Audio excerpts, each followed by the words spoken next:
मुख़्तलिफ़ तजवीज़ूं ज़ेर बहस अचनि पियूं त हिन बजट में छा छा थींदो। उहो त आहिनि, पर हिन दफ़े जेको टैक्स उगाड़ी में 1 ट्रिलियन रुपयनि जो शॉर्टफॉल आहे ऐं 54% ही तरक़ियाती बजट ख़र्च करे सघिया आहिनि। इहे त हक़ीक़तूं आहिनि, बाक़ी आहिनि तजवीज़ूं। जीअं मिसाल हीअं चवनि पिया त 100 अरब रुपए खां मथे ही जेके एनुअल डेवलपमेंट प्रोग्राम हूंदा आहिनि, यानी जेको तरक़ियाती फंड हूंदा आहिनि, उहो 100 अरब खां मथे इहे कटौती थींदी।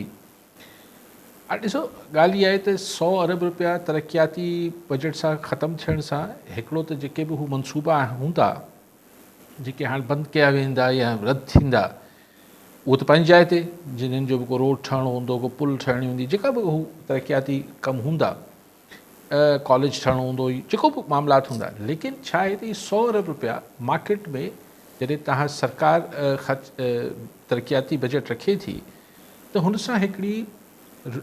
इकॉनमी में बि त हिकिड़ो पैसो फेरे थो न। ज़ाहिर आहे उहो को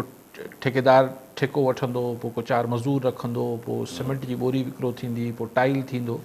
यानी 100 अरब रुपयो मार्केट में फिरंदो।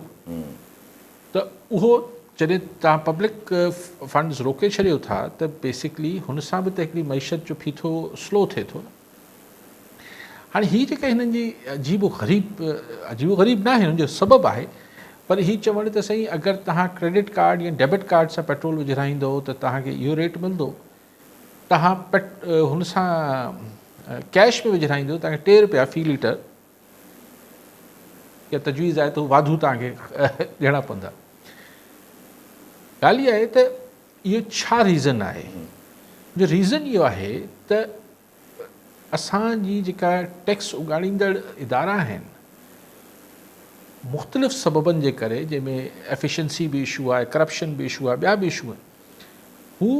बेसिकली टैक्स नेट में त माण्हुनि खे आणे न पिया सघनि। इहो गुज़िरियल 20 सालनि खां कहाणी ॿुधूं था त नॉन फाइलर खे हीअं कंदासीं, पोइ नॉन फाइलर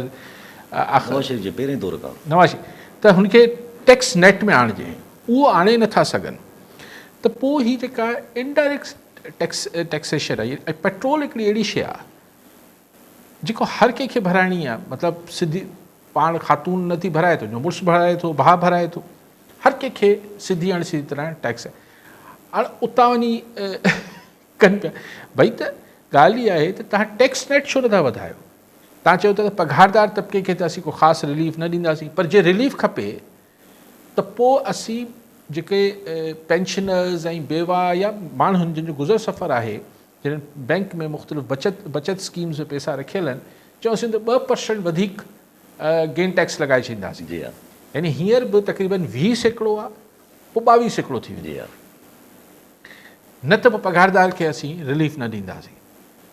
त ॻाल्हि इहा आहे त तव्हां हू हिकिड़ी बेवा अगरि उनजो गुज़र सफ़र हुन बैंक मां मंथली पेमेंट ते माहाना स्कीम जेके रखंदा आहिनि माण्हू, उन मां तव्हां हुनखे उगाड़े पिया, हू त उहो ई हिकिड़ो को मरात याफ़्ता तबिको त कोन्हे।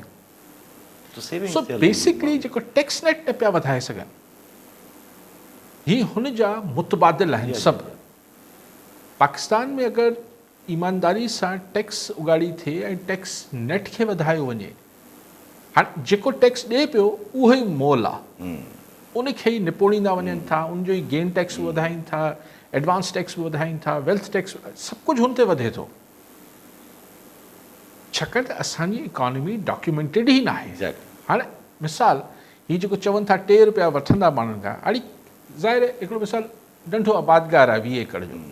हुनखे त न हुनजी ज़मीन जी फसल जो पैसा जेके आहिनि थ्रू बैंक मिलनि था, न ई ख़रीदारी थ्रू बैंकिंग चैनल करे थो,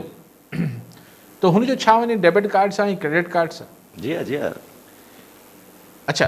पोइ अगरि तव्हां एतिरो इनसार करायो पिया क्रेडिट कार्ड्स ते, यानी इकॉनमी खे थ्रू बैंकिंग चैनल आणियो पिया, त भई हुननि जा त मुनाफ़ा घटि करायो न। पोइ जेको तव्हां डेबिट कार्ड ते बि कटौतियूं थियनि थियूं, या त बैंक स्टेट बैंक पॉलिसी ठाहे न, बैंकूं हेठि कनि उनखे, ख़ाली 0.5% या कुझु कटिजे थो न। स्टेट बैंक पंहिंजा ई डेबिट कार्ड्स ऐं क्रेडिट कार्ड ते त शरह सूद आहे, उहो घटायो, इंसेंटिव ॾियो न माण्हुनि खे, त माण्हू अचनि हुन पासे। बाक़ी हीअ जेको लेकिन हिन जो मतिलबु इहो न आहे त असां वटि जेके माण्हू यानी हद आहे ॿिए पासे ॾिसूं हीअ त सरकारी मामला माण्हुनि वटि अरबे रुपयनि जो धंधो कनि था ऐं हू टैक्स फाइल नथा कनि इहो हिकु अलॻि ज़ुल्म आहे जी हा जी सो बेसिकली कैश मिली वई बेसिकली ईमानदारी सां टैक्स नेट में आणण जी ज़रूरत आहे हीअ पेट्रोल पंपनि तां उगाड़ी करण वारो जेको सिलसिलो आहे एग्जैक्टली अच्छा तव्हां चलो पेट्रोल पंप वारनि जा त अक्सर धंधो ऑफिशियल हूंदो आहे पर अगरि तव्हां परचून जी दुकान ते इहो लॻाईंदो